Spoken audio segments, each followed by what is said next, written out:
because I don't think there's a spot in the starting lineup guaranteed to Rendon. There's some opportunities, especially in the infield. Zach Neto is hurt right now. There's no guarantee he's going to start the season. I think it's more likely than not he doesn't start the season on the active roster. So I would not be surprised whatsoever if Christian Moore comes into camp, does as well as expected, and is starting at second base to begin the season.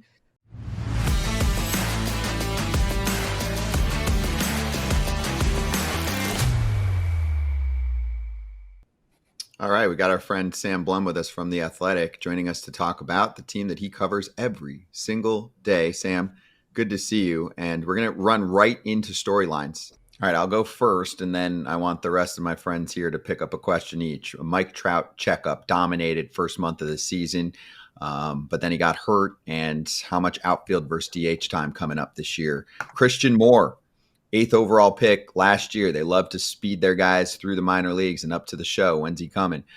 What do we think about this offseason so far for the Angels? Did they do well with Soler and d'Arnaud, who were former Braves, and Yusei Kikuchi joining the rotation? And then there is the always entertaining Anthony Rendon conundrum, which includes Perry Minasian on FT saying that he was going to have to earn his time. So let's start with Trout. Sam, where are we at with Mike Trout and the impact that he could make and how they should play this with him in terms of playing time and where he's going to be, outfield versus DH? I think the conundrum with Mike Trout and the Angels has always been, well, they kind of know him to be this very twitchy kind of guy that needs to be doing things at all times. So their concern is if he's DHing too much, he's going to be taking swings the entire game, possibly, creating some sort of injury for him. So my estimation is that they're going to do a mixture of all three of these things. They're going to have him play center field probably a decent amount.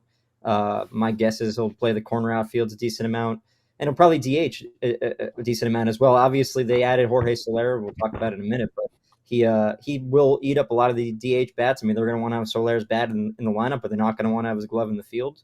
So it's an interesting kind of dynamic. But yeah, I mean, Trout. They're just hoping he's playing. They hope he's on the field. I mean, at this point, he's missed most of the last 4 years. I mean, 2022 is kind of the anomaly there, but he's missed so much time that at this point, I think they have to try something a little different.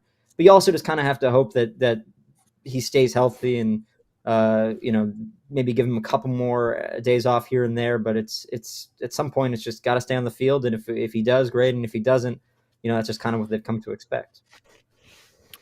When it comes to rankings, farm systems, the Angels, they rank pretty low. But they have a guy here that just signed 8th overall, Christian Moore. Could he be the next guy that gets called up? We know the Angels are fast trackers when it comes to bringing their guys up. This kid's an absolute stud. Where do you see this guy being called up, sooner than later? Yeah, I mean, he would have been called up on September 1st of last year if he didn't injure his knee like 2 days before that, which was an unfortunate thing for him. He did come back at the very end of the season. So yeah, I would not be shocked if he makes the opening day roster, especially, we'll talk about Rendon, but it's because I don't think there's a spot in the starting lineup guaranteed to Rendon. There's some opportunities, especially in the infield. Zach Neto is hurt right now. There's no guarantee he's going to start the season. I think it's more likely than not he doesn't start the season on the active roster. So I would not be surprised whatsoever if Christian Moore comes into camp, does as well as expected, and is starting at second base to begin the season.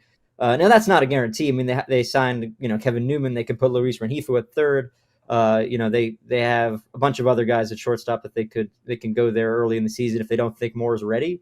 But I think this is an important year for Perry and for this front office, and I'm sure they're going to want to go out there with their guys and give themselves the best chance to have a winning season as possible. So if Christian Moore gives him that, I would be not surprised whatsoever if he's starting on March 27th.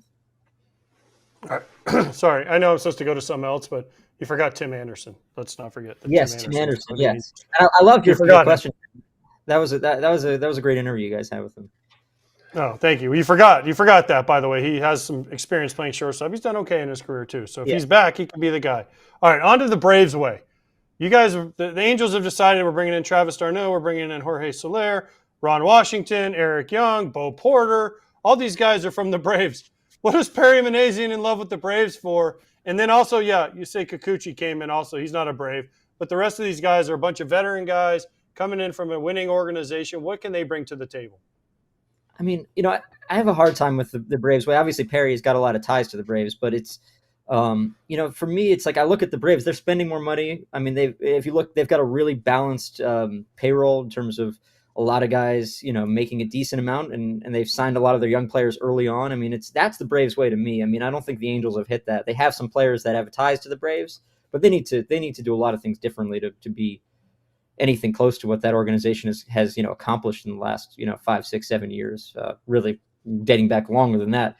So I mean, they have some guys there that have ties, but that's, to me, it rings a little hollow. I think that individually, obviously, a guy like Travis d'Arnaud is a really experienced big league catcher. I think he'll help a player like Logan O'Hoppe, who isn't but has a lot of potential.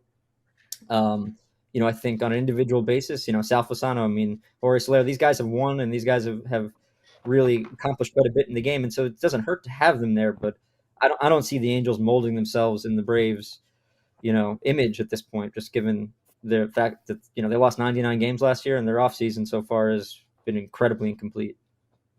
Sam, you didn't say Mike Frostad, their head athletic trainer. Mike He was Frostad, from yeah. the Braves too. I mean, if you Yeah, so leave he's out been around- Frosty, then I don't know that you can come on FT as often if you're leaving out my guy Frosty. But We love Frosty. yes, everybody loves Frosty. But what about Rendon? Perry Manasian Yeah. came on here and said he's going to have to earn his spot. And you've already talked about Rengifo possibly, or Christian Moore if Rengifo, slides over there. You sit there and you go, is this a case where they're going to buy him out of his contract? They're going to cut him and eat the rest of his contract during this season? I don't think I would be very surprised if it happens before the season starts. And they've got a kind of a history. I mean, Justin Upton a couple of years ago, obviously they let him, see how he did in spring, and then they weren't happy with it, and they cut him right before the season started. You look at Albert Pujols. Again, that was in May, I believe, of 2021. But both of those guys were on the last year of their deal. I just don't see, and I don't think the front office really sees Artie being willing to part with over $76 million owed to Rendon. That being said, if it happens during the season, I mean, ultimately he gets hurt, he's unproductive. I mean, he hasn't a home run since July of 23. I mean, this is a player that has lost so much of what made him really great when he was with the Nationals. And I don't put that on him. I mean, that's just the natural progression of aging to some extent. Who knows? I mean, anything's possible. I mean, he can come back and be, semi-productive, I think. But if he's not, I wouldn't be surprised if at some point during the season he's like, oh, I just don't think it'll happen before the year. I think they're gonna give it a go. And I don't know if he'll be this everyday starting third baseman, but they might want to have him be a backup first baseman, backup third baseman. I could see that, maybe even some second base here and there. But I think they're going to try to get creative with him and hope for the best and hope to keep him on the field as much as he possibly can. Sam, what's it like? Does that situation actually get felt in the clubhouse because you're in the clubhouse almost every day? Or is there more talk and noise about it, in the public sphere? We certainly get a lot of questions and see a lot of comments whenever Rendon is brought up because he's a super highly paid player that definitely is not the most in love with baseball. So does the clubhouse, does the organization feel it when he's there? That's what I'm always curious about, because I'm like, if that's the case, why are you going to let that ruin your season when you're not getting the production on the field anymore? I think you'd have to give some players some truth serum, but I don't think it's a huge deal in the clubhouse because, so many of these guys are younger players and, at the end of the day, like they're not really concerned about Rendon, right? They're concerned about, developing themselves, proving that they can be big league players, trying to win some games here and there. It's been a struggle to do that, obviously. So I would be surprised I'm sure there's probably players in that clubhouse who see him making the money he's making and not playing and, coming in the media and talking about how he's, not prioritizing or baseball is not his top priority or whatever. And just kind of being antagonistic and feeling like, well, I can never get away with that. And there's probably some resentment there, but if I had to guess, this is, the fans are the ones who probably feel the worst about this. They're the ones who have followed this story for 5 years. There's almost nobody on the Angels who's been on the roster that long to kind of see how this is all played out or was here when they signed him. So, I think this is more of a public issue. I think it's a front office issue. I think it's an ownership issue and probably at the coaching staff level too. But in the clubhouse, I don't think like these guys are sitting here angry at Rendon or wanting him gone. It's the fans. And I don't blame the fans. If I was an Angels fan, I would probably feel that way. It's frustrating watching the guy that's getting paid that much not play. All right, you talk about the fans. This might hurt their feelings. You might lose some subscribers. Where are they going to finish in the division? If I said they were going to be good, that's what would make me lose subscribers. I just don't. People want the honest truth there, and I mean, I don't think they're off season. I mean, last time Perry really came out and talked, I think, well, he talked to the winter meetings, but before that was November 27th, and he said after they signed Kikuchi that day, they said they're going to be aggressive, they're going to remain aggressive, they're going to continue to make a lot of changes to this roster, and since that day, the only addition they've made is Chucky Robinson as like a third string catcher, and they also picked up a guy in the Rule 5 draft, so they've done almost nothing in the last Tim 2 Anderson. months. Yeah, Tim I mean, Anderson. major league deals right there. I know. I'm sorry. And they got J.D. Davis, Tim Anderson. They've got Yolmer Sanchez the other day. So I mean, they've got some White Sox players, but they're Maybe not they're doing West. What's that? We talked about the Braves. They're White Sox West now, right? Yeah, We talked about the White Braves. Chucky Robinson, Tim Anderson, Yolmer Sanchez.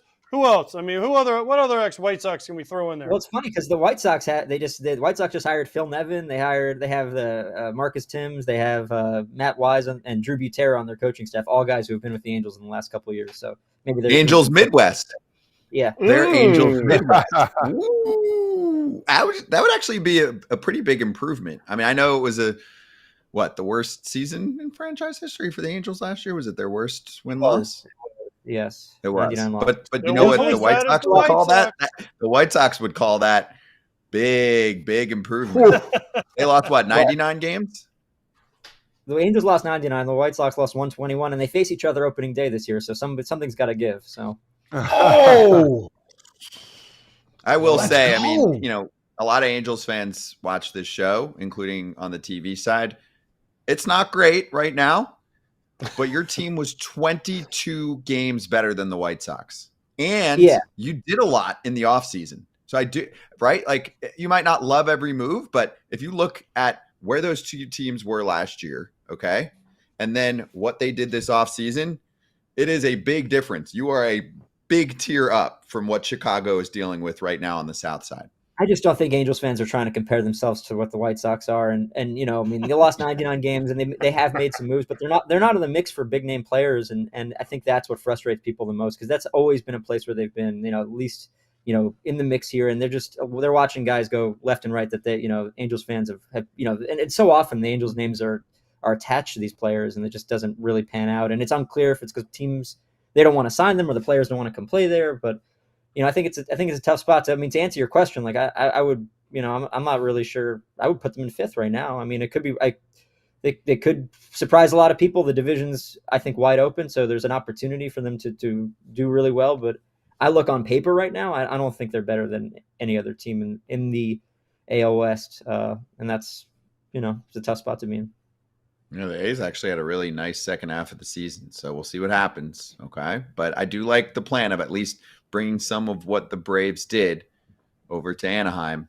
That can't hurt. They've done a lot of things well. Sam, we'll try and keep the glass half full. Thanks for the time. Good to see you again. We'll see what happens. Thank you for having me. Yes, we will see. We will see. Sam Blum, take all of his articles in at The Athletic. Hey, everybody. Be sure to like and subscribe for more content. We're back here every weekday, all year long, so do not miss an episode. The videos are coming in all day. Here's another video you might enjoy. Baseball the way it should be covered.